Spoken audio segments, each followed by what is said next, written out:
ver que la estructura de las arterias cerebrales no es la misma que las estructuras de las demás arterias del cuerpo.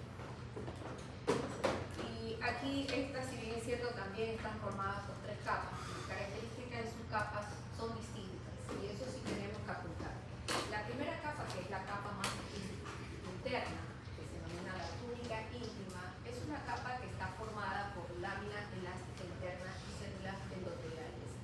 La segunda capa media, que se denomina túnica media, está formada por células de músculo liso que la rodean de manera longitudinal y circular.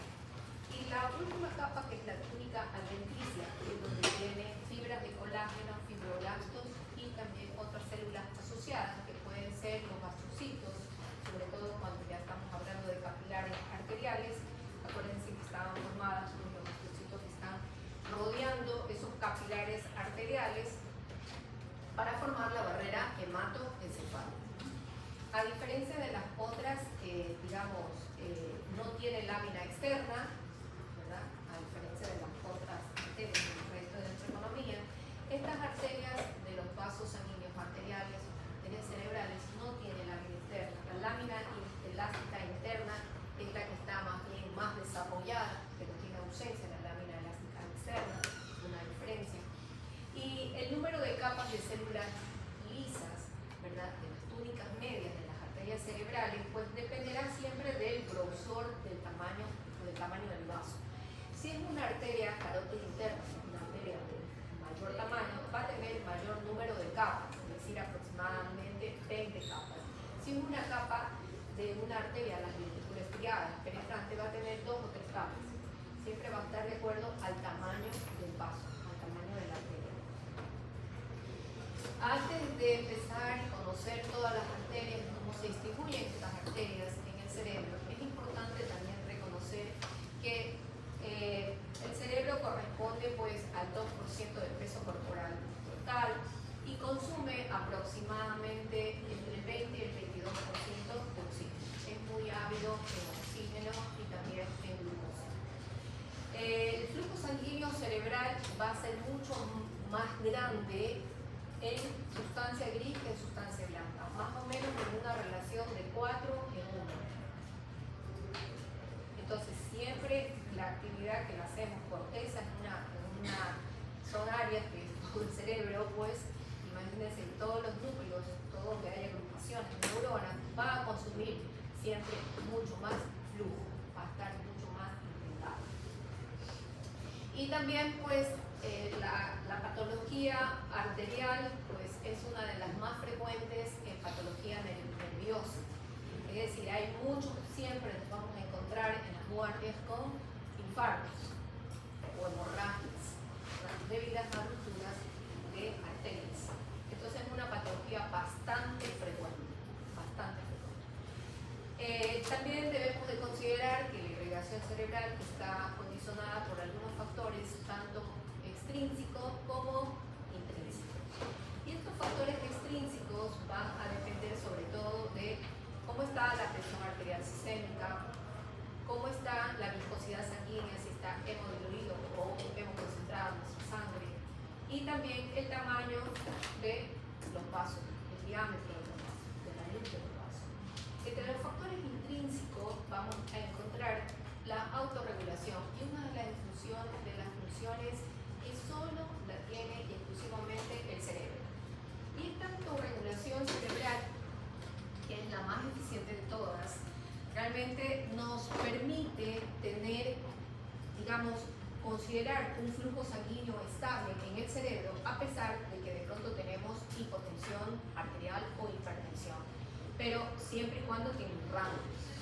Y este rango es aproximadamente la mínima de 60 y la máxima de 160. Entonces, durante ese rango, que nosotros decimos tiene hipotensión, ¿verdad? Tiene hipotensión arterial, el cerebro no, por esta autorregulación que tiene a nivel cerebral, pues no sufre las lesiones de la hipotensión arterial, es decir, que no hay alteraciones en el flujo sanguíneo, en el intercambio metabólico del cerebro a nivel cerebral. Ni tampoco una presión entre 150 y 160, no mantenemos mejor. El problema está cuando esta autorregulación falla, ¿verdad? Es decir, se produce un traumatismo craneoencefálico, hay totalmente desregulación, la autorregulación falló, cuando hay un infarto cerebral, cuando hay una hemorragia cerebral. Estas lesiones van a originar fallos en la autorregulación y por lo tanto pues va a haber este flujo sanguíneo. En primer lugar no va a ser, digamos, no va a tener la cantidad adecuada que cada parte, que cada gramo de tejido necesita a nivel cerebral para originar pues, las funciones metabólicas y tampoco los nutrientes adecuados. Entonces hay una falla en cuanto a la función cerebral, obviamente. Y también pues se va a ver alterado cuando ciertos componentes, digamos, químicos fallan, como es el dióxido de carbono, el oxígeno y el pH sanguíneo. Entonces, no es que esté todo súper bien, pero empecemos con las estructuras y también los mecanismos que regulan ese flujo sanguíneo. Y bueno, y ahora sí conoceremos todas estas arterias que llevan pues esa sangre arterial, los nutrientes adecuados para que funcione cada parte de nuestro cerebro de manera más adecuada. Y este sistema está dado por un sistema arterial que lo nutre y un sistema venoso que elimina sus desechos. El sistema arterial que hoy digamos, estamos hablando está dada por dos pares de arterias. Dos arterias que se denominan las arterias carótidas internas y dos vertebrales. El drenaje venoso lo hacen a través de venas superficiales, ¿verdad? Tanto corticales como profundas, hacia sistemas de drenajes venosos, senos venosos, hacia la yugular interna que va a desembocar o a drenar a la aurícula derecha. Pues bien, tenemos que empezar hablando un poquito sobre el arco aórtico. Y es que en este arco aórtico es donde se forma a nivel derecho, tenemos la formación de un tronco común que va a dar pues dos arterias, la arteria carótida y una arteria subclavia. Y esta arteria subclavia, a su vez, una de sus primeras ramas ascendentes es la arteria vertebral que a nosotros nos interesa conocer. Del lado izquierdo, este tronco ya no es un tronco común.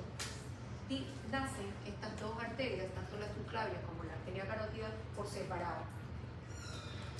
Y así también tenemos que la primera rama ascendente de la arteria subclavia es la arteria vertebral.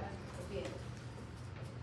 A nivel, si seguimos el recorrido de la arteria carótida común, esa arteria que nace en el arco aórtico, pues a nivel aproximadamente de C4, de la vértebra cervical, cuarta vértebra cervical, se va a dividir, se bifurca en dos arterias. Una arteria que es la carótida interna que ingresa y es la que nos da a nosotros a ese cerebro irrigación, y otra arteria que es la carótida externa que va pues a irrigar toda la parte externa o periférica fuera del cerebro, ¿no? Acá vamos a observar también de que esta es la que a nosotros nos interesa, la arteria carótida interna, y cuando ingresa a través pues, del hueso temporal del conducto carotídeo, va a ir, digamos, va a tener una posición un poco horizontal y después hace esta parte sinuosa que es entrando al seno cavernoso, a esa estructura de la apófisis clinoide, digamos, de la silla turca. A ambos lados de la silla turca, pues, y por eso tiene esta forma sinuosa. Y es que en las apófisis clinoides esta arteria va a irrumpir ahí las meninges y va a dividirse en dos partes finales, con dos ramas terminales, ¿verdad? Durante este recorrido intracraneal también va a dar algunas ramas, pero sus dos ramas terminales muy importantes y que forman parte muy importante en la irrigación cerebral son una que se extiende lateral, que es la arteria cerebral media, y otra que se encuentra hacia la parte anterior y hacia arriba, que es la arteria cerebral anterior. Pues bien, también podemos acá ver la arteria vertebral. Esta arteria vertebral, ¿verdad?, se introduce en el cráneo a través de C1, a través del atlas. E inmediatamente, ¿verdad?, se localiza en la parte anterior, ¿verdad?, y se dirige hacia el tronco cerebral, hacia esa médula oblongada. Sube la médula oblongada y aquí, a nivel de la protuberancia, estas dos arterias vertebrales se juntan para formar esa arteria que ya nosotros la conocemos, ¿verdad?, que es la arteria basilar. Y la arteria basilar, a nivel de la parte más rostral de la protuberancia, se divide también en dos ramas terminales que se denominan las arterias cerebrales posteriores. Y como veremos más adelante, estas arterias tienen también, digamos, otra cualidad que no tiene ninguna otra arterias en el cuerpo humano, pero es de anastomosar el territorio, la vertebral se denomina territorio de circulación posterior, con las arterias de la circulación anterior. Entonces, esa cualidad también tienen estas arterias cerebrales. Y al juntarse y anastomosarse, van a formar un polígono en la base del cráneo, que es lo que conocemos como el polígono de Willis. Y aquí vaya a anotar cuáles son las arterias que forman el polígono de Willis. Ajá. Acá tenemos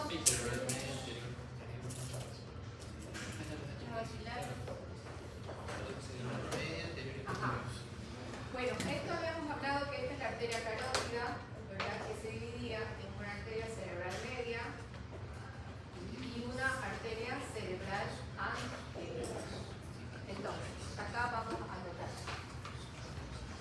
Están formadas por las arterias cerebrales anteriores. Estas dos arterias cerebrales anteriores, una a cada lado, van a anastomosarse también a través de una arteria que se denomina la arteria comunicante posterior. Esa que está aquí. ¿Sí ven, no?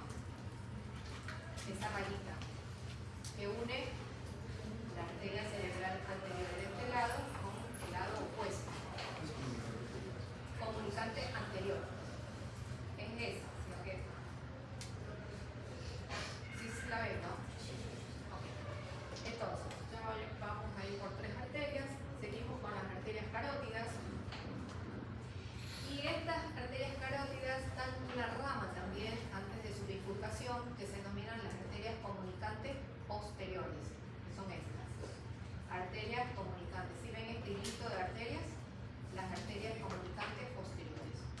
Todas estas arterias que yo les he dicho son circulación anterior, son del complejo carotídeo. ¿Ya? Cerebral anterior, comunicante anterior, arteria carótida y comunicante posterior. Ahora vamos con las de circulación posterior, que se anastomosan. Tenemos esas comunicantes posteriores de la arteria carótida interna, ramas, la arteria carótida interna, que no son ramas terminales, antes de bifurcarse, las ramas, se van a anastomosar con las ramas terminales de la arteria basilar, que se denomina cerebrales posteriores. La cerebral posterior, algunos le ponen aquí, está la basilar, porque aquí se bifurca, aquí llega el top de la basilar, hay un tope, ¿verdad?, y ahí se bifurca la basilar. Entonces, la basilar y las cerebrales posteriores forman el circuito posterior. Entonces, tenemos que el polígono de Willis está formado como fluor. Primero, las ramas de la arteria comunicante anterior. Dos ramas no, solamente hay una comunicante anterior. Esa rama comunicante anterior Se anastomosa con las cerebrales anteriores. anteriores. Luego, las arterias carótidas internas dan asimismo ramas en los lados, son las comunicantes posteriores. Y se van a anastomosar con esas ramas, con las ramas que va a dar la basilar, que son las arterias cerebrales posteriores.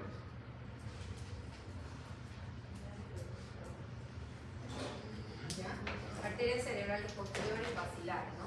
Y basilares. Las arterias cerebrales posteriores, la basilar, el cerebral posterior de un lado, basilar, el cerebral posterior del otro. Formando, miren ustedes, aquí en la base del cráneo, este polígono, uniendo la circulación anterior y circulación posterior. Este polígono nos sirve mucho, va a servir mucho cuando existen no oclusiones en pequeños vasos o en medianos vasos. Ahí no nos sirve el polígono. El polígono de Willis nos sirve mucho cuando existe oclusión de grandes vasos, por ejemplo, arterias vertebrales o arterias basilares o arterias carótidas o la arteria carotina, ¿verdad? La arteria carótida interna, extracraneal sobre todo, nos va a servir mucho. ¿Por qué? Porque digamos, las obstrucciones no son rápidas ni súbitas. Las obstrucciones van lentamente. Entonces, en estos casos hay, digamos, cambio de flujo para que, si por ejemplo está este lado deficiente el flujo porque es la carótida interna que se ha obstruido, ¿verdad? Entonces hay reversión de flujo, hay aporte del otro lado dando flujo sanguíneo al lado que está obstruido, pero en los grandes vasos. Entonces esa es una de las cosas muy importantes del polígono. Aquí vemos pues el polígono también que está en gris, ¿verdad? Aquí tenemos a las arterias cerebrales anteriores a cada lado, la comunicante anterior que está en gris, no que está en rojo, sino está en gris el polígono. Las arterias carótida interna, la comunicante posterior, la cerebral posterior y la basilar. Muy bien, vamos a hablar entonces cada una rápidamente de estas arterias y aquí tenemos a la arteria carótida interna.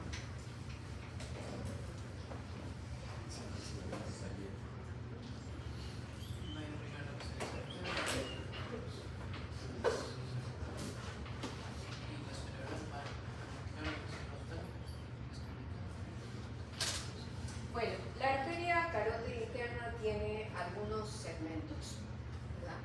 Cervical, intrapetrosa, intracavernosa y la porción intracraneal o cerebral, que es donde da ramas más importantes. En las otras también tiene arterias, pero son arterias ramitos cortos, ¿no?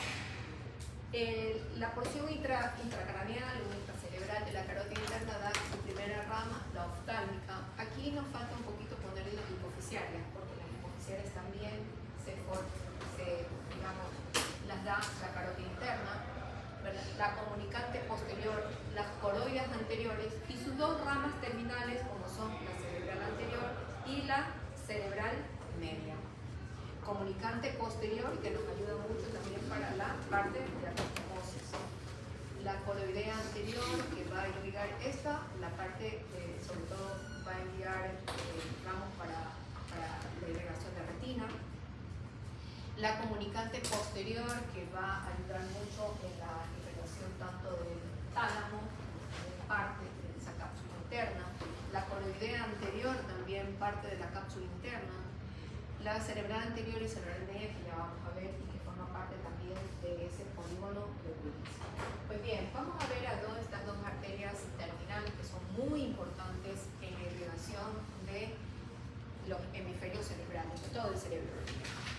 Tenemos que cada arteria cerebral anterior ya conocimos a través del polígono de Willis que están comunicadas unas con otras a través de una pequeña arteria que es la arteria comunicante anterior.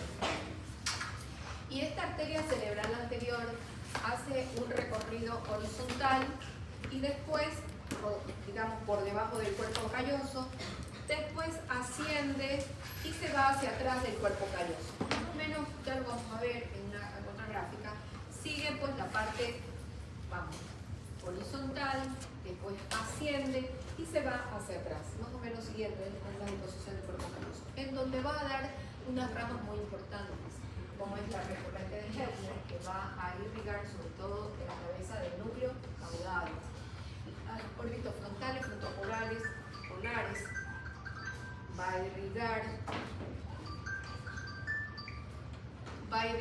la parte anterior del lóbulo frontal, pero de su cara medial. Esta arteria asciende por la parte medial y sobre todo va a irrigar la cara medial del hemisferio cerebral. Se dirige aquí cuando hace la curva o la rodilla, por decirlo así, del cuerpo calloso, da la órbita frontal y la frontopolar. Y cuando se dirige hacia atrás, por encima del cuerpo calloso, va a dar la calloso marginal, ¿verdad?, que está mucho más arriba, y la pericallosa, que va muy cercana al cuerpo calloso. Eso ya lo vamos a ver. Bueno, ahí tenemos. Entonces, también los que hacen neurointervencionismo, solamente para que usted lo conozca, es que no hablan de un segmento, por ejemplo, horizontal, vertical o calloso, sino que hablan de los segmentos A1 de arteria cerebral anterior, A1, A2 o A3, siempre en las partes quirúrgicas, para que ustedes vean que no tengo una intervención o un cateterismo que se hizo o una angiografía digital por cateterismo. Ustedes van a ver que por lo general describen así: arteria cerebral anterior, en el segmento A1 vemos un aneurisma, o en el segmento A2 o en el segmento A3. Entonces lo que tenemos que saber acá, miren ustedes, en el primer segmento, que es en el segmento horizontal, ¿verdad? Aquí, en este segmento horizontal es que se denomina el precomunicante, es antes de la comunicación de la anastomosis con la comunicante anterior, y de allí nace esa arteria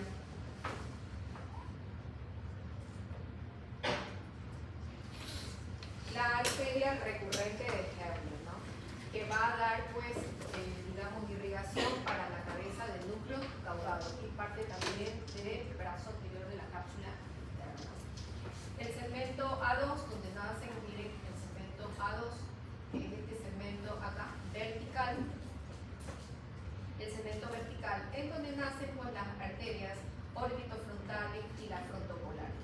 Y después en el segmento A3, que está, como les indicaba, como que sigue la disposición del cuerpo calloso. Entonces tenemos aquí a la arteria, la calloso acá, la perical, la calloso marginal y la pericallosa. Pues bien, ahí tenemos, miren, pericallosa, que está ahí al lado, adosada al cuerpo calloso, y la calloso marginal. Y en el segmento vertical, donde nacen las frontopolares y las orbitofrontales. Y en este segmento, en un pequeño segmento horizontal, pues está la arteria, una arteria perforante muy chiquitita, pero que es muy importante porque irriga la cabeza del núcleo caudado, que es la arteria de Herner. Muy bien, esto sí es importante para que ustedes vean cuáles son los territorios que está irrigando la arteria cerebral anterior. Si nosotros nos ponemos en una vista lateral, vamos a ver que aproximadamente 2 centímetros por debajo desde el polo frontal o del polo anterior hasta el surco parieto-occipital es el territorio de irrigación de esta arteria cerebral anterior, pero solamente va a irrigar desde el borde superior a la cara lateral aproximadamente 2 centímetros, nada más, 1 a 2 centímetros.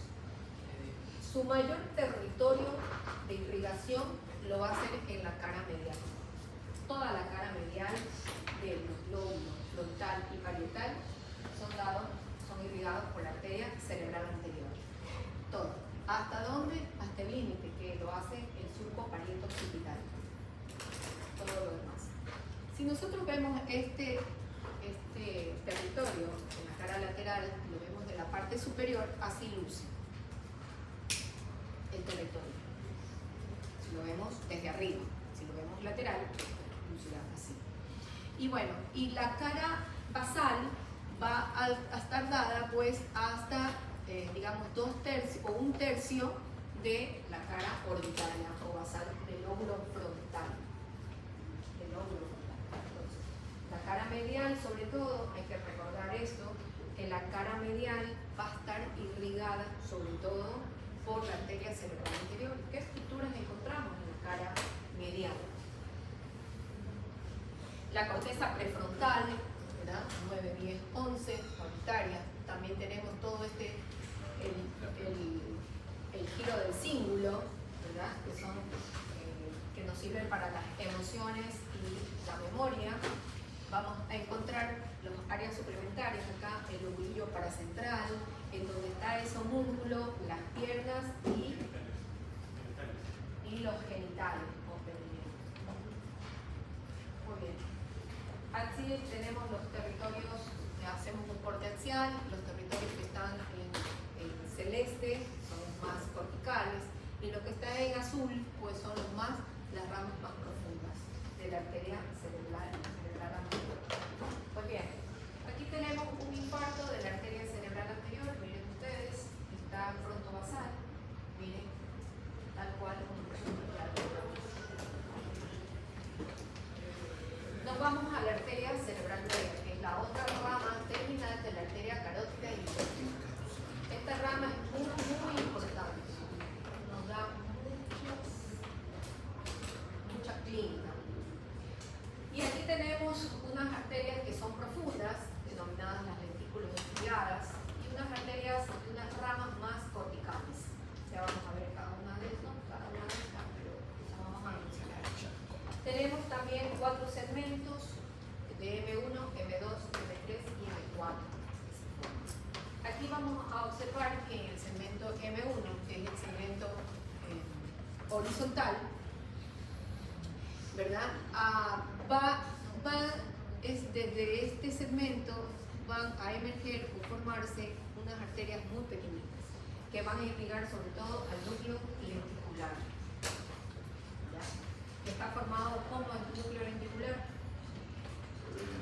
Por el putamen y globo pálido. Entonces ya sabemos que el globo pálido y el putamen está dado por arteria cerebral media, sus ramos profundos, llamadas también arterias lentículo estriadas. Bueno, muy bien. También vamos a ver acá en el segmento el segmento M2, que es donde pasa la arteria por encima, ¿verdad? O por fuera de la corteza insular. Por eso se llama segmento M2 o insular. El segmento opercular porque está allí en el opérculo. En ese opérculo que es la confluencia del lóbulo frontal, parietal y temporal. Eso se llama el opérculo. Entonces, esta área de aquí es el área opercular o M3. Y el segmento, todo esto, ¿verdad? Y el segmento M4 es cuando la arteria se hace ya superficial, ya sale a la superficie. Entonces, vamos a ver qué territorios tiene esta arteria cerebral media. Si nosotros vemos una cara lateral, miren ustedes los territorios que tiene, obviamente 1 centímetro o 2 centímetros por debajo del borde superior, no irriga esta arteria porque sabemos que está irrigada por la arteria cerebral anterior. Entonces, todo lo que es lóbulo frontal, parietal y temporal. Pero el temporal solamente los 2 giros, ¿no? El giro temporal superior hasta el giro temporal medio. Todo ese territorio. Entonces, aquí sí es muy importante realmente las lesiones. Si es un hemisferio izquierdo, realmente esto, además de, miren, corteza motora primaria, corteza sensitiva primaria, el área también acá, el área premotora, el área oculofrontal, motor ocular frontal, ¿verdad? Y también la corteza prefrontal y una estructura muy importante que son aquí, el área de Broca, el área de lenguaje, si es hemisferio izquierdo. Si nos vamos hacia la parte posterior, vamos a ver que también va a afectar la corteza somatosensitiva primaria, el giro poscentral del lóbulo parietal. También estructuras del lóbulo parietal superior que están encargados del área 5 y 7, que están encargadas de ¿qué? De la percepción espacial y del reconocimiento también de formas con objetos. Todo lo que es el lobulillo parietal inferior con su giro supramarginal y su giro angular, que son áreas 39 y 40 de Brodmann, que se dedican en el hemisferio izquierdo ¿a qué? Nos ayudan a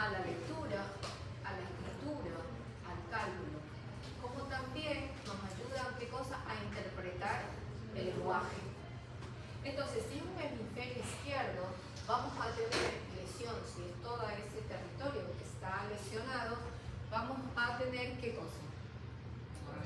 Alexia. No podemos leer. Es difícil leer.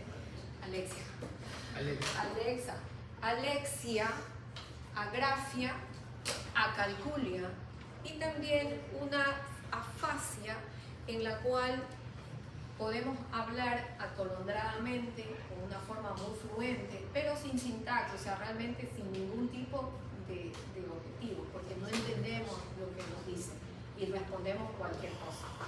Entonces, ¿qué son las afasias sensitivas? Eso es si es hemisferio izquierdo. Pero si es hemisferio derecho, vamos a tener la pérdida también, tanto motora contralateral, siempre va a ser la motora contralateral, también la parte somatosensitiva. Pero si es hemisferio derecho, sobre todo va a haber un problema en cuanto a la recepción tridimensional de los objetos, de las cosas, y también el reconocimiento de nuestro cuerpo. Vamos a ignorar qué es lo que está al lado de nuestro, digamos, del cuerpo contralateral, qué es lo que está aquí al lado. No podemos, porque tenemos lo que se llama unas plagioclasias visuales. Estos territorios, paleto, temporo, occipital, son territorios de asociación terciaria, informaciones visuales, también espaciales, ¿verdad? Y la parte de memoria se juega un rol muy importante en esa parte de la prótesis. Entonces, si es hemisferio derecho, el paciente no va a poder reconocer, en parte, pues si es bien bajo, pues el lóbulo parietal y sobre todo inferior, la mitad de su cuerpo lo va a ignorar. No de su cuerpo interno, de su cuerpo enfermo, sino de su cuerpo contralateral a la lesión, ¿no? Si estamos hablando de derecho, él no va a reconocer siempre su hemisferio izquierdo, o sea, mi cuerpo izquierdo, ¿verdad? Va a tener lo que se denomina el requete, porque ese lóbulo parietal, inferior, nos da para eso, el lado derecho, que reconozcamos bien qué pasa con la otra mitad de nuestro cuerpo. Entonces va a haber una falta de reconocimiento. Y también de las cosas que se forman laterales. Ustedes van a ver, quizás cuando ustedes vean o hagan alguna, cuando hagan el internado o la rural, que estos pacientes siempre se van a dirigir, ¿verdad? Siempre hacia el otro lado. Y uno se pregunta qué le pasa, porque siempre va a ser el otro lado, porque este lado lo ignoran, para ellos no existe ese lado. Entonces es importante, se juega mucho la parte de rehabilitación, ¿no? Estimular otra vez ese lado. Pues bien, también si nosotros, miren ustedes, esta es la cara, en la cara basal, esta es la parte del lóbulo temporal que va a estar, la punta del temporal, que va a estar irrigado por la arteria cerebral media, y los 2/3, laterales de la cara unitaria del lóbulo frontal también van a ser irrigados por la arteria cerebral media. Bueno, aquí tenemos su ramo M1, su segmento M1, con su función inicial, es catastrófica, porque aquí cuando se ocluye no solamente la vesícula ciliada, se ocluyó para todo el resto.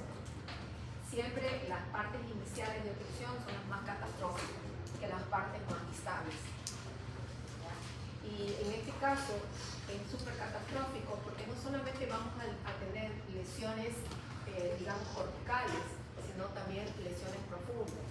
Es decir, va a haber infarto a nivel de estos núcleos porque algo también aporta en irrigación también al núcleo caudado.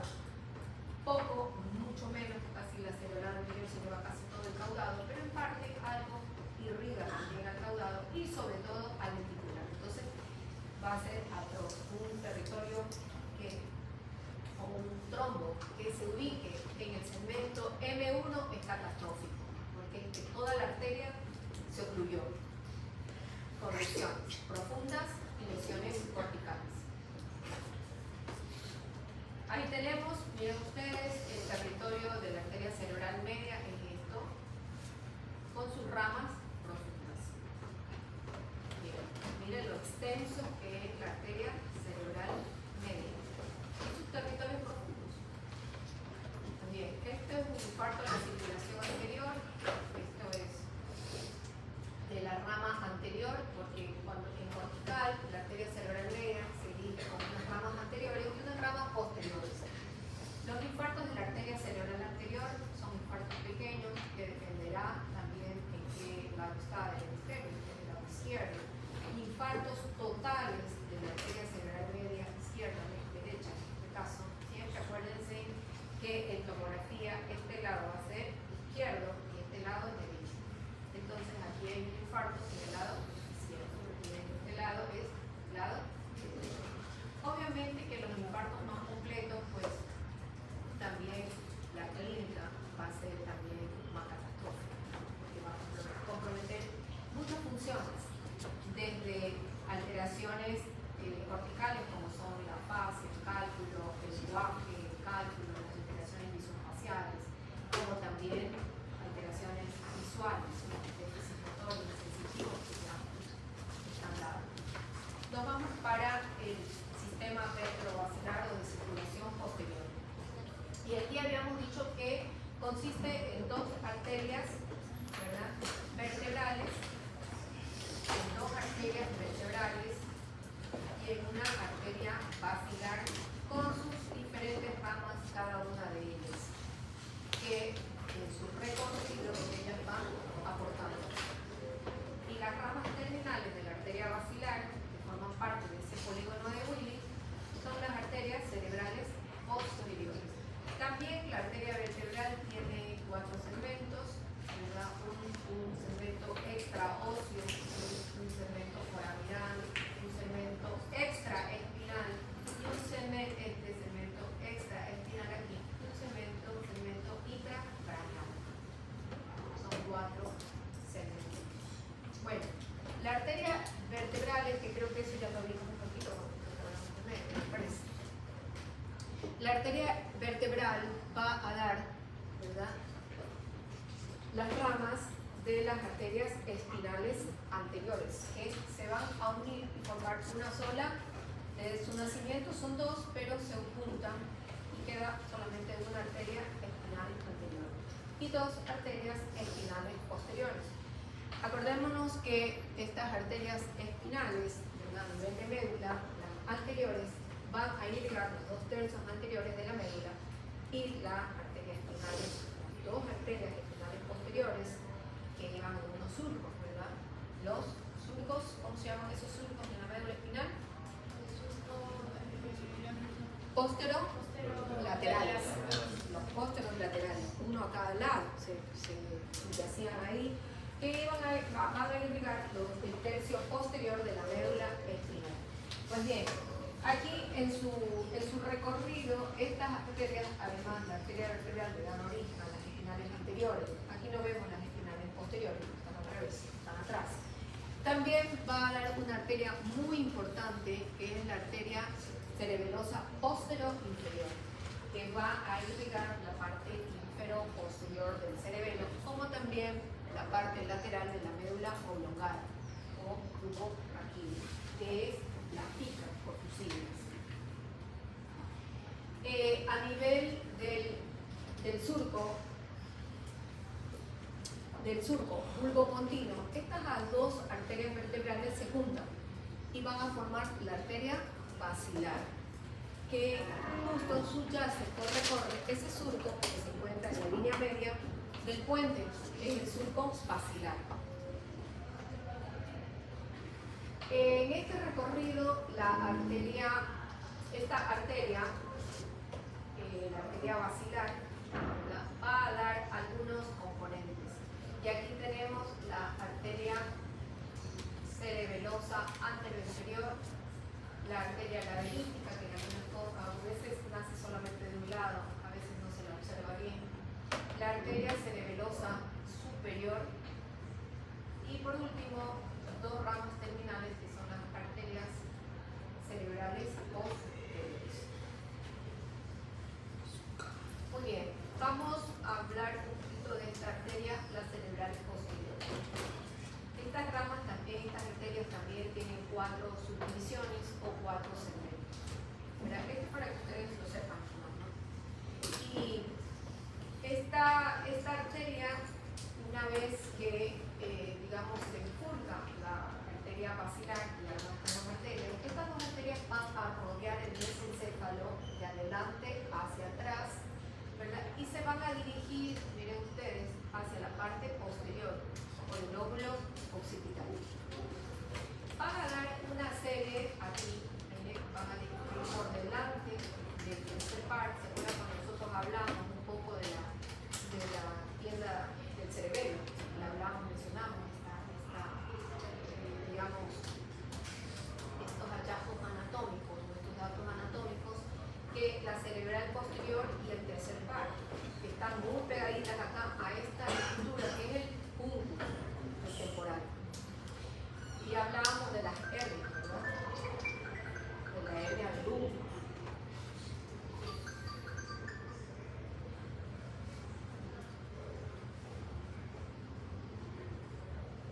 La hernia del lumbo. Entonces, vamos a ver que antes de, digamos,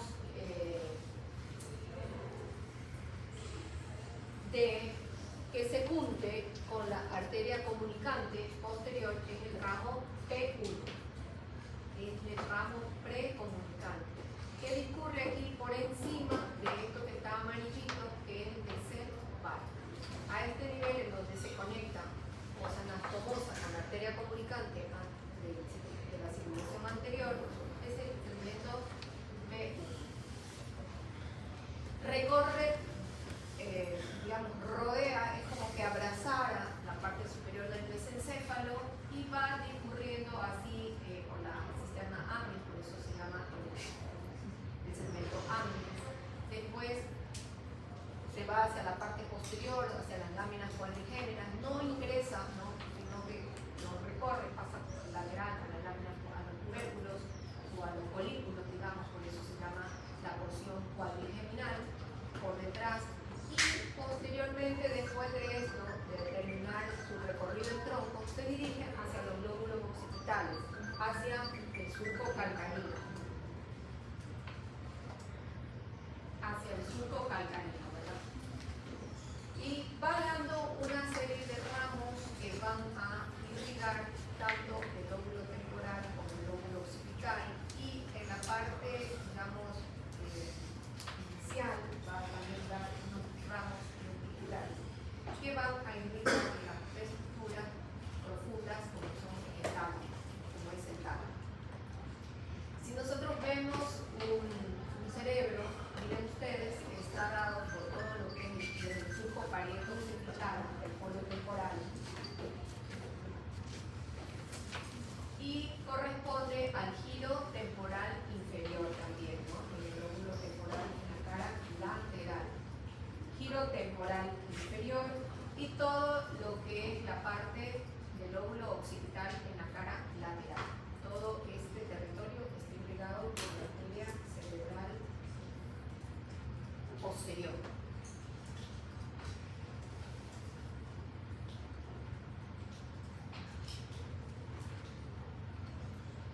Muy bien, si nosotros la vemos también.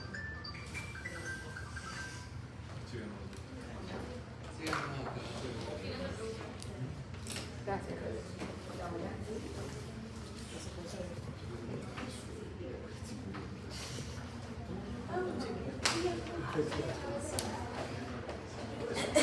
Puedes pasar un topo todo. Un topo todo.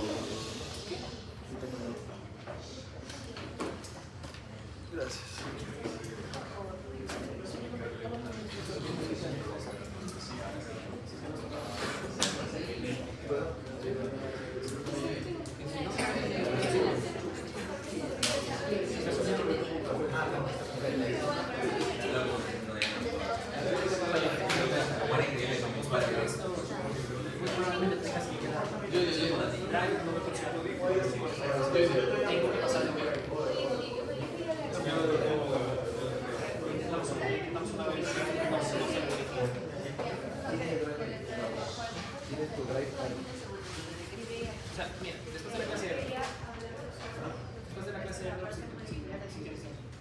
Mejor pausa, porque se va a hacer mucho tiempo. No hay pausa.